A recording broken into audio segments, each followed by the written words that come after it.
The funerals are being held for 13 Syrians killed during an Israeli raid in the southern Syrian village of Beit Jin.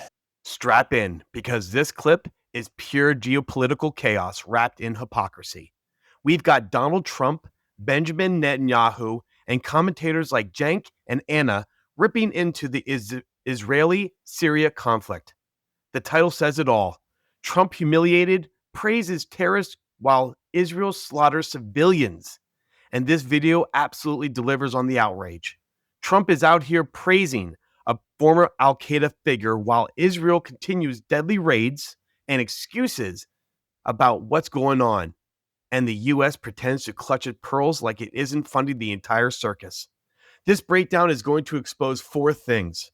One, the double standard surrounding U.S. loyalty to Israel. Two, Israel's never-ending land grab strategy. Three, Trump's embarrassingly weak performance. And four, the fake concern pumped out by Washington like it's a virtue. Let's get into this unapologetic with no filters and no sugarcoating. And let's find the real truth. The Israeli military says its troops were targeting members of an armed group there when both sides exchanged gunfire. Residents say Israeli forces killed civilians, including a family of 5. 6 Israeli soldiers and at least 25 Syrians were injured. The Israeli troops have been evacuated. Villagers are fleeing the area as Israeli drones now fly overhead. Israel conducts a raid in Syria. 13 civilians dead. A whole family wiped out. Casualties piling up. And the military shrugs it off like it's another Tuesday. Then Trump acts like he's troubled by Israel's actions. The man who never met a strong man he didn't swoon over suddenly wants to play peacemaker. Meanwhile, Trump pretends to be concerned, but hasn't done a single concrete thing to stop this terror parade. The U.S. doesn't pressure Israel, it finances it. Let's not act shocked. You're right, because guess what? It is theater. Israel is a despicable terror state, and President Donald Trump is pretending like he's concerned about it. Cenk, what are your 2 cents? Yeah, so Israel's occupying a portion of Syria. Did you guys even know that? National media is covering that up. This was outside of the area they're already occupying, so it's illegal in 2 different ways. But Israel reserves the right to invade any neighbor and attack any country and kill any of their citizens. The question is are we going to aid and abet that? The answer historically has been overwhelmingly yes. In this case, Trump is claiming that he's not going to. Let's find out. Then Cenk drops the hammer. Israel isn't just hitting Gaza, they're occupying parts of Syria and Lebanon, grabbing territory under the guise of defense. The pattern is clear. Claim victimhood, unleash destruction, and absorb land. U.S. officials now say they're alarmed by Israel's military operations. Oh, please, alarmed. The U.S. has armed Israel like it's a family pet that occasionally bites neighbors, and now they want us to believe they had no idea it would maul someone? That's like pouring gasoline on a house and acting surprised the walls caught fire. Spoiler alert, Trump folds faster than a cheap lawn chair. The man talks tough, but serves Israel like it's his landlord. Now, officials inside the White House are allegedly alarmed. Ooh, they're so alarmed by Israel's continued military operations inside Syria. Because what, you thought that they weren't capable of that? I mean, they've slaughtered tens of thousands of people in Gaza. They're annexing land in Lebanon. They're annexing land in the West. This is part and parcel of what Israel is. But yeah, sure, they're very, very concerned. They're alarmed by it.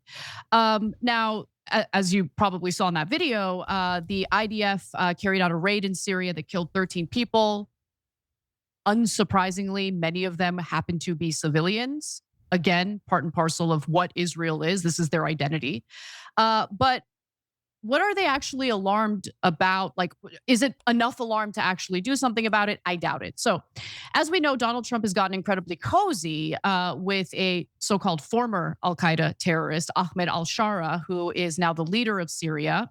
Now, Israel used al-Shara's takeover as the excuse to essentially invade southwestern Syria and take land. And they've been occupying that land ever since. That's why the proxy war that took place in Syria sought to overthrow Bashar al-Assad. It was really about the various international actors, whether you're talking about Turkey or Israel, wanting a piece of Syrian land.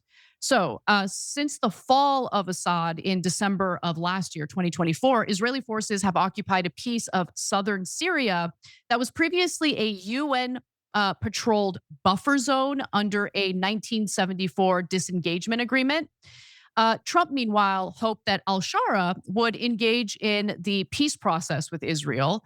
But the latest IDF raid complicates things a little bit, right? The airstrikes that killed 13 people, unsurprisingly, infuriated the Syrian government and led to calls for retaliation against Israel. I mean, look, al-Shara has bowed his head to Israel. And as Israel has annexed land from Syria, he's basically sat by and allowed it to happen. So I'm not really a big believer that al-Shara is going to put a stop to what Israel is doing. That's laughable to say the least. But US officials say that Israel didn't even give them any prior warning about the military operation. Why would they? We're Israel's bitch. Trump is Israel's bitch. And by the way, Biden was Israel's bitch. Obama was Israel's bitch. This country is occupied by a foreign country, and that happens to be Israel. With that in mind, now the Trump administration is concerned that Israel's repeated strikes inside Syria risk destabilizing the country and undermining hopes of an Israel-Syria security agreement, two senior US officials tell Axios. These anonymous government officials say that Benjamin Netanyahu's belligerence has become a major liability. Syria doesn't want problems with Israel. This isn't Lebanon. Oh, so Lebanon wants problems with Israel? Because my understanding is the government of Lebanon is trying to do anything and everything necessary to appease Israel, but it's never enough. And disarming Hezbollah, which is what Israel is demanding, could lead to a massive civil war in Lebanon, which honestly I think Israel wants. We are trying to tell Bibi he has to stop this, because if he continues, he will self-destruct, miss a huge diplomatic opportunity, and turn the new Syrian government into an enemy. They don't care about friendship with the Syrian government. They want the land. Like, what a joke. Cenk, jump in, please. Yeah. So look, this has been the same pattern in the Middle East since 1948. The Arabs, because they're so vicious, have attacked Israel over and over again. And they've killed at a 10 to 1, 100 to 1, 1,000 to 1 ratio. And they've taken more and more Israeli land. Oh, wait, I'm sorry, it's the exact opposite.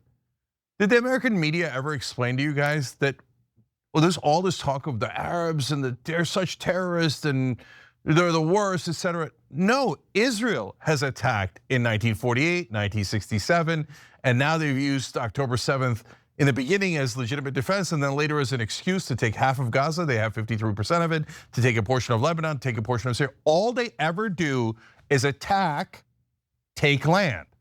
So this whole conversation is nonsense. They're like, oh, it's weird because it's Israel said they wanted to disarm Hezbollah and Hamas that were in Syria, but they don't exist in Syria anymore. They've been wiped out. And they barely even existed in the first place. But Syria was mainly used as a conduit to get weapons to Lebanon. Okay, Israel's upset about that. I get that, right? But okay, those roads are destroyed. Hamas and Hezbollah are destroyed.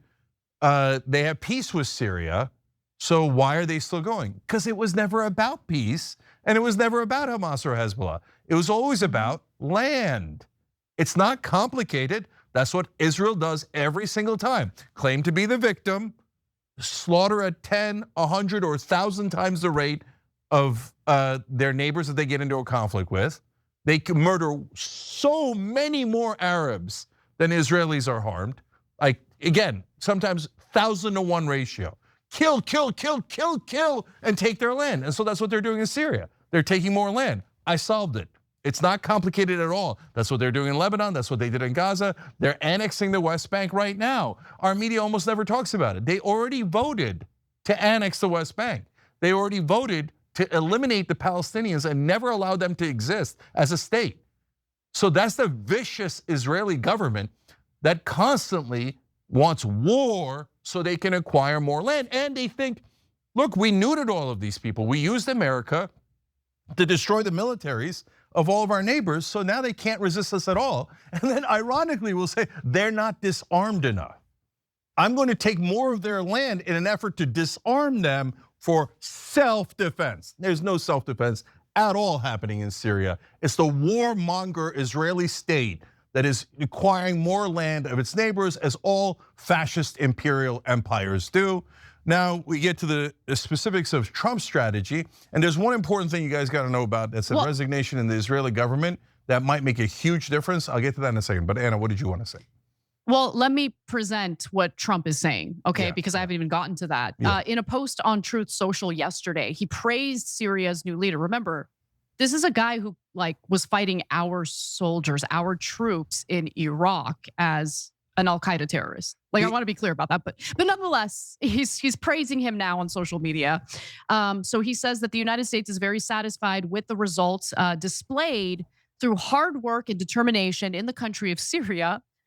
We are doing everything within our power to make sure the government of Syria continues to do what was intended, which is substantial, in order to build a true and prosperous country. One of the things that has helped them greatly was my termination of very strong and biting sanctions. I believe this was truly appreciated by Syria, its leadership, and its people. It is very important that Israel maintain a strong and true dialogue with Syria, and that nothing takes place that will interfere with Syria's evolution into a prosperous state. The new president of Syria, Ahmed al-Shara, is working diligently to make sure good things happen and that both Syria and Israel will have a long and prosperous relationship together.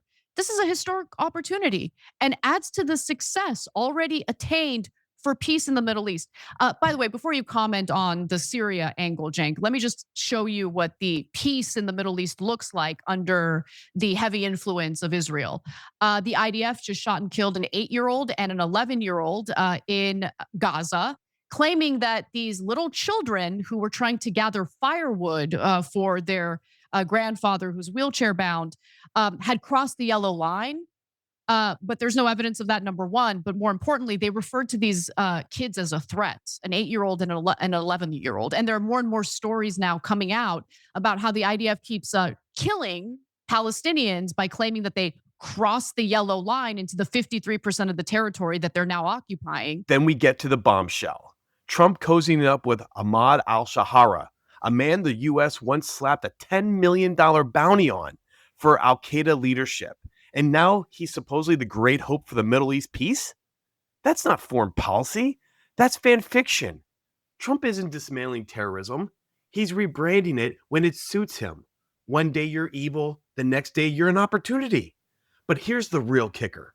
While Trump flatters a former terrorist, Israel is killing children under the excuse of crossing a yellow line. No proof, no threat, just execution as policy. And the media barely blinks. When children become threats, you're not defending a nation, you're managing an occupation. And Trump applauding this government is pure humiliation. But that wasn't actually the case. They didn't even come close to crossing the yellow line.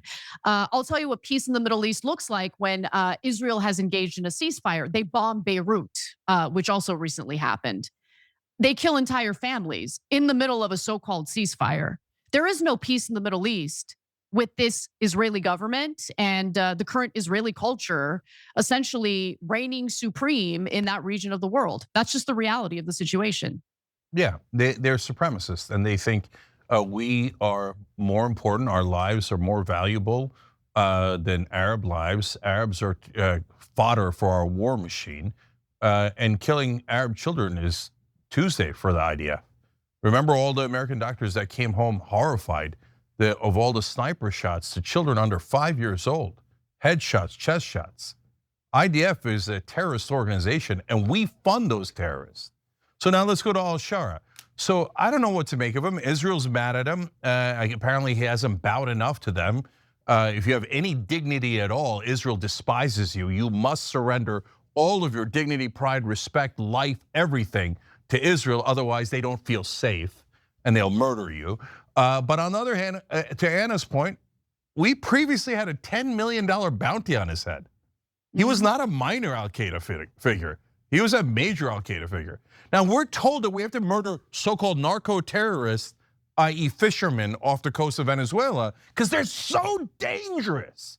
But a guy who had a $10 million bounty on his head because he was leader of Al-Qaeda in the area, now we're good friends with. So guys, it isn't about terrorism. All of that stuff is just a smokescreen for what the powerful actually want. So what does Trump want out of Al-Shara? Probably deals with Arab countries, okay? Yep. And that's why he's supporting it. Israel's mad because they're like, how dare you have deals with any country that is not named Israel? You're to be our dog and servant, okay? And now what does Trump do? He's doing the Biden strategy. Oh, I had a call with Netanyahu. I was so mad at him. And then afterwards, I sent him a blank check from the American taxpayers. Haha, I am so tough on Israel. Same exact thing Biden did, okay? Yep. No, you're not tough at all. You're a weakling, you're a coward, and you're groveling at the feet of Netanyahu. I don't know what's in the golden pager. I don't know what he whispered to you the last time he came, but at the end of this dramatic call where he upbraids Netanyahu, just like Joe Biden did, he says, can you come back for a 5th time, pretty please, to the White House?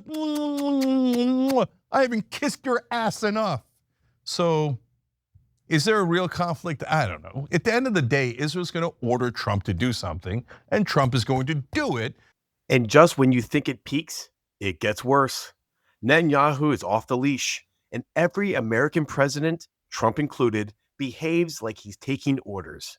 Trump tries the Biden routine, pretend to be tough on Israel, then hand them weaponry with a bow on it. These calls where he scolds Netanyahu, it's WWE leveled stage aggression. Scripted, fake, and follows by a blank check. And that's a humiliation right there. Trump isn't leading, he's complying. He can tweet dominance all day long. But when Netanyahu says jump, Trump asks, how high? That's what's happened every single time, with one exception, in my lifetime, for every American president, Democrat or Republican. But mainstream media missed it. They're like, oh, what? I can't, who's in charge? I can't tell. It's probably the terrorists that are the real problem. Israel's seeking self-defense. They literally say that. They're so maniacal. They're so detached from reality. Who took the land? Do the Arabs have it? Do the Palestinians have it? Or do the Israelis have it? Oh, right, the Israelis took all the land. I'm sure it's a coincidence. Just to give you a sense of how aggressive Trump was in that call, Barak Ravid, who was an IDF soldier, and you should just know that, a US official said Trump told Netanyahu to take it easy when it comes to military action in Syria and not provoke the Syrian president or government. That's Biden-like toughness. What a tough guy. He's being a little bitch. Anyway, that does it for that story. We got to take a break. When we come back, wait. I promise on one thing, Anna, real quick. So, guys, Ron Dermer left the Israeli government just a couple of days ago. Ron Dermer is a smart Israeli radical. And it seemed to me that he thought, let's take our wings off the table here. We got half of Gaza like we wanted. We're occupying Lebanon and Syria like we wanted. We destroyed Hamas and Hezbollah like we wanted. And America's gonna keep giving us tens of billions, hundreds of billions of dollars. Let's take our winnings and go home. Let's wrap it up. That's the sense I got from the reporting. If Dermer left the Israeli administration, which he did, that probably means that Netanyahu is now unchained. And so what he's going to do is first cause tremendous damage to the region, then to the Israel-America relationship, and then to Jews across the world, and then to Israel itself. Because when you're filled with this much hubris, and you won't listen to rational actors, who by the way are not any better than you, I mean, just as evil to say, let's take our genocidal winnings off the table, but at least smart. No, you're going to go in an extreme direction, and you're going to get not just us and the Palestinians, of course, but Israel in a ton of trouble. So that's Netanyahu, who's totally and utterly out of control, and no American president will rein him in because they're servants of his. And last thing on it, both Trump and Biden keep, and in the entire national press, keep wondering, well, what could they do about Netanyahu? As if it's like a big mystery. Cut the funding. Is that really that's complicated? All of you geniuses couldn't figure that out? Cut the goddamn funding. But to them, serving Israel is not a question. America must give Israel every dollar that he asks for, so they don't even consider it an option. So they're like, what can we do as we're funneling them billions of dollars? Oh, gee, I can't tell. No, that means you work for Israel, period. If Trump signs on to the 20-year MOU, meaning 20 years of guaranteed US military funding for Israel, by the time that deal ends, I will be 60 years old. No, that's a robbery. Even if they sign it, I will do everything in my power to make sure we reverse that. Sorry, you don't matter. No, the American people have to matter at some point. The right wing and the left wing and the center, all of us say enough already, enough. And what our politicians and our media say, we don't care about you Americans at all. We all work for Israel, and you'll pay Israel until you're dead. And then you owe them, and you better give them more money. And 300 billion isn't enough. 30 billion for a genocide isn't enough. Go back to work and work for Israel. That's what our media says. That's what our politicians say. And yes, at some point, the American people are going to have enough of this, and they're going to rise up. And then, oh no, they don't like people from Israel. Gee, I wonder why. Shut up and give us more money, they say. Okay, no. At some point, you're going to poke the wrong bear. And that's what Netanyahu is in the middle of doing right now. This segment exposes 3 brutal truths. 1, Trump is not a geopolitical mastermind. He's a mascot. 2, Israel isn't defending itself. It's expanding. And 3, US concern isn't genuine. It's performance art. The only thing more consistent than Israel's land grabs is America's willingness to fund them, no matter which president sits behind the desk. If humiliation had a face, it would be Trump praising a former terrorist while pretending he's restraining a government everyone knows he obeys. Thank you for watching and listening to our video. Please like and subscribe to our channel. We will talk with you the next time we need to uncover the real truth.